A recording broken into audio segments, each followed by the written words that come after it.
Hey everyone, Pugs here with two new reviews for y'all. Today, I'm covering Con Castaways and Snail Mail. For whatever reason, these episodes feel like they should be a part of Season 10. I don't know why. I wish I had an answer for that. I suppose both of these episodes also involve travel in some capacity. I'm trying to think of a connecting thread here. I've been struggling so bad with that lately, and I'm struggling now.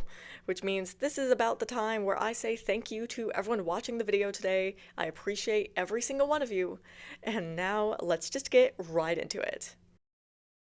My original review of Con Castaways was so damn short, you'd almost think I didn't like the episode. I swear I do. Which, yeah, I guess that spoils that. I do happen to enjoy this episode. I also think the plot is very silly, but also I don't know how to describe it. Nostalgic doesn't feel like the right word, but an episode centering on the Krusty Krab trio plus Patrick going to a convention just strikes a chord with me. Maybe it's my own history with conventions, I don't know. Yes, I've gone to a couple of conventions in my day, but those days are long gone. I'd never attend a convention these days, for multiple reasons. This episode begins with Squidward shooting the breeze, or maybe I should say shooting paper straws into a huge pile. But Con Castaways wastes no time in getting the plot rolling as Mr. Krabs bursts into the Krusty Krab announcing that Con is tomorrow. And Con is apparently the biggest convention for food fans underwater.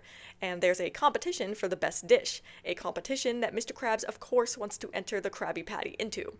And so immediately, Mr. Krabs, SpongeBob, Squidward, and Patrick, since he happened to be in the restaurant, are on their way to Con. I like Con existing in the first place. It makes the world of Bikini Bottom feel more whimsical, I suppose. Like, it makes Bikini Bottom feel like the kind of place I'd want to be living in, even more than I usually feel.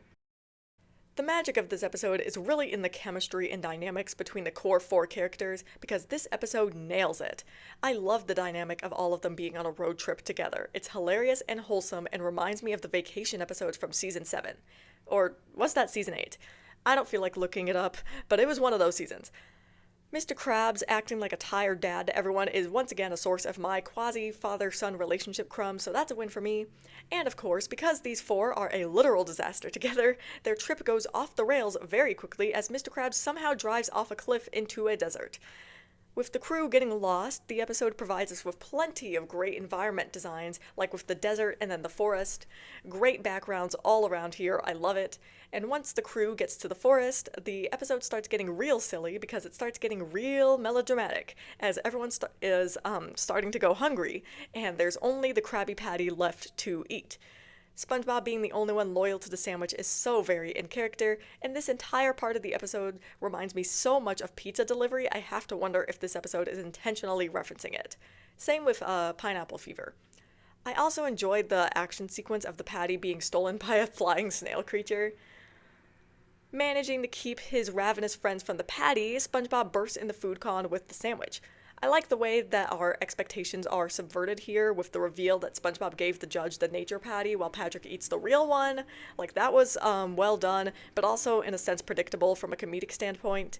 Thankfully, the judge really loves the nature patty, and so the Krusty Krab wins the prize for the best dish anyway. I liked Con Castaways. This episode was funny. There's humor of all kinds here, from dialogue to visual gags, and like I mentioned earlier, the dynamics between all of the characters really carried this episode hard. I also just like the general plot of it all. Really nothing at all to complain about. I also know that this is like a really fucking short review, but there really is nothing for me to say. Like, I'm so serious. And so I'm just gonna be putting this episode in my amazing tier, where it comes in with a score of 9 out of 10. Am I the only one who associates Snail Mail with Bulletin Board? It's not that I mix these two episodes up, but it's more that when I think of one, I always think of the other. I have a thought as to why this association exists for me, but I'm going to wait a little bit to share it because why not? It's more fun that way. Snail Mail begins rather similarly as Toy Story of Doom, which does make me a little bit nervous considering how that episode had one of the most boring beginnings I have ever seen. Thankfully, this episode has learned since the season 6 days, and we only watch SpongeBob be bored for literally like 5 seconds before he writes a letter to a pen pal. Also, the French narrator beginning this episode is a nice treat, But anyway, since Patrick is away for an undisclosed reason, SpongeBob decides to utilize this advertised Mermaid Man and Barnacle Boy pen pal program so he can stave off this boredom from having his best friend be gone. SpongeBob writes a simple and sweet letter, but when Gary gets slime over the letter, as the French narrator so helpfully points out, it makes it sound like SpongeBob can fly rather than fry. Oh boy. I suppose that's why this episode is called Snail Mail, outside of the fact that SpongeBob is literally sending physical mail, which is what Snail Mail is a nickname of, and now I've just over-explained the joke. My bad. Anyway, Snail Mail is an episode about a comedy of misunderstandings, and yes, I know that's not the phrase, but I don't care, so we move on. SpongeBob's pen pal thinks that SpongeBob is a pilot, and in the letter back to SpongeBob, they say that they wish they could see SpongeBob fly because they are dying. Well, now SpongeBob certainly can't clear up the misunderstanding by telling pen pal that he's actually a fry cook. I know for some people, misunderstandings are the worst. Even I hate misunderstandings depending on the context, but I think that this episode utilizes this trope very well, since for one thing, it's misunderstanding things by text/letter, which you kind of have to take as is for the most part, rather than by verbal communication, which can easily be expanded upon, and that's kind of the main reason why it's okay here. I also think that the fact that both SpongeBob and Pen Pal misunderstand each other helps too, as a mutual misunderstanding is certainly more enjoyable than a one-sided one. But anyway, what SpongeBob thinks is a little harmless lie at first becomes something much bigger when Pen Pal says that they'll be at the Bikini Bottom Air Show the next day. So now SpongeBob needs to learn how to fly a plane. Oh boy. SpongeBob is just hilarious with in this episode, and I love his dynamic with Gary throughout this episode, and his dramatics when dealing with these consequences of lying to Pen Pal are great. SpongeBob heads over to Sandy's tree dome to figure out what to do next. The way Sandy gave SpongeBob a pair of underwear was hilarious. Like, how often does a situation requiring clean underwear happen? Sandy decides to help SpongeBob learn how to fly a plane, and everything about these ensuing few minutes is hilarious. I think it's funny how SpongeBob simply cannot commandeer any type or any kind of vehicle, other than a unicycle, I suppose. But it's also equally funny to me that SpongeBob can drive anything except a boat just fine. So basically, no matter what the route the show decides to go, I think it's funny. Also, SpongeBob's pilot outfit in this part of the episode is adorable. And then Sandy, who, by the way, I am very glad she's in this episode. She's just hilarious. So funny here. Like, this is definitely one of my favorite Sandy appearances this season. Her reassurances towards SpongeBob, followed by her obvious understanding that SpongeBob cannot fly, is great. Moving on, we cut to the Bikini Bottom Air Show, where SpongeBob sees an old guy in a wheelchair and assumes that they're his pen pal. And then after a hilarious joke with Steve the Scythe guy, and a lot of nervousness, SpongeBob finally starts flying. And we learn the identity of Pen Pal too. And you see, this right here is why I think that I associate this episode with Bulletin Board, because Pen Pal turns out to be none other than Patrick. And the reason why SpongeBob got that letter from Patrick saying that he was dying is because Patrick, in Patrick fashion, did not send the second page of the letter where he was actually saying he was dying to see SpongeBob as a pilot. Oh, Patrick.